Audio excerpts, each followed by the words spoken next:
کسی گاؤں میں ایک غریب مولوی رہتا تھا۔ وہ اس چھوٹے سے گاؤں کی اکلوتی مسجد کا امام تھا اور نماز کے علاوہ گاؤں کے بچوں کو قرآن بھی پڑھاتا تھا، جبکہ اس کی بیوی گاؤں کی بچیوں کو مدرسہ پڑھاتی تھی، جس سے ان کا گزر بسر ہو جاتا تھا۔ ان کی ایک ہی بیٹی تھی جو کہ بہت خوبصورت تھی۔ اس کی خوبصورتی کے چرچے دور دور تک پھیلے ہوئے تھے، اور یہی بات گاؤں کے چودھری صاحب کے بیٹے تک بھی پہنچ گئی۔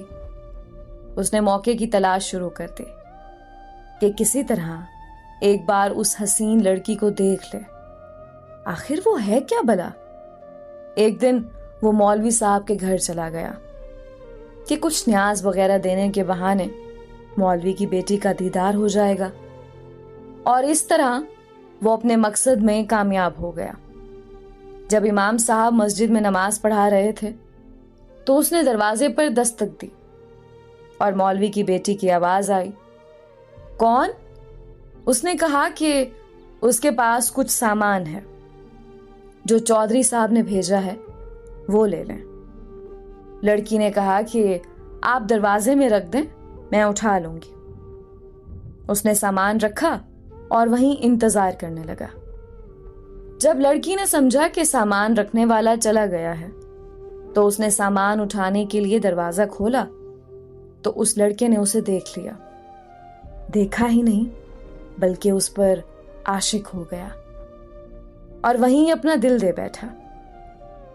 لڑکا گھر آیا اور ضد پکڑ لی کہ اس نے شادی کرنی ہے تو مولوی کی بیٹی سے ہی کرنی ہے۔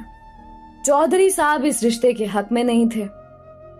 انہوں نے بیٹے سے کہا کہ میں جا کر مولوی صاحب سے بات کرتا ہوں۔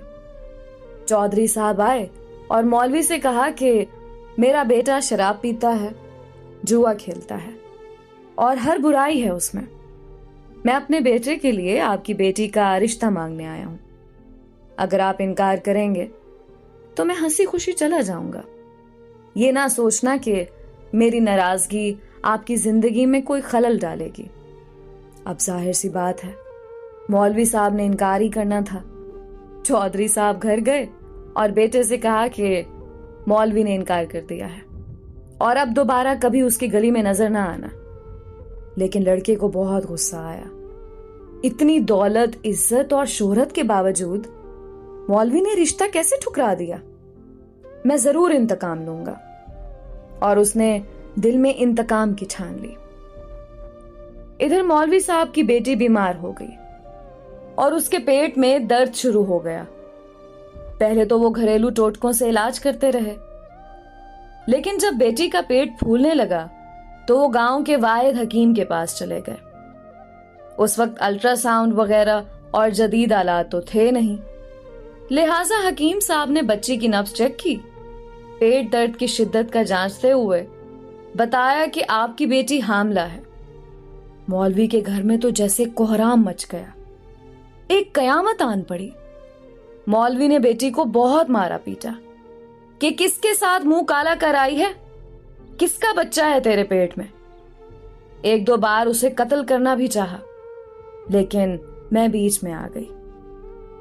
اسے یقین تھا کہ اس کی بیٹی بے گناہ ہے۔ وہاں ان کی بیٹی بھی اس امتحان پر اللہ سے امید لگا کر بیٹھ گئی کہ اب کوئی معجزہ ہی اسے اس ناکردہ گناہ سے نکال سکتا ہے۔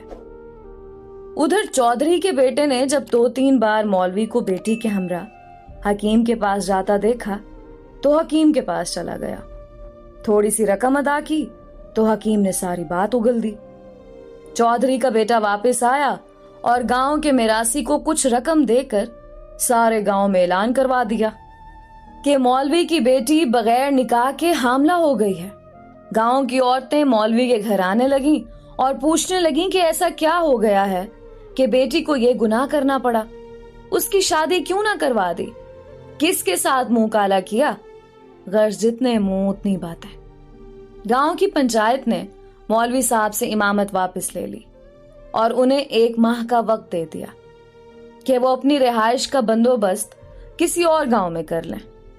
گاؤں والوں نے بھی اپنی بچیوں کو مولوی کی بیوی کے پاس بھیجنا چھوڑ دیا۔ ہر طرف سے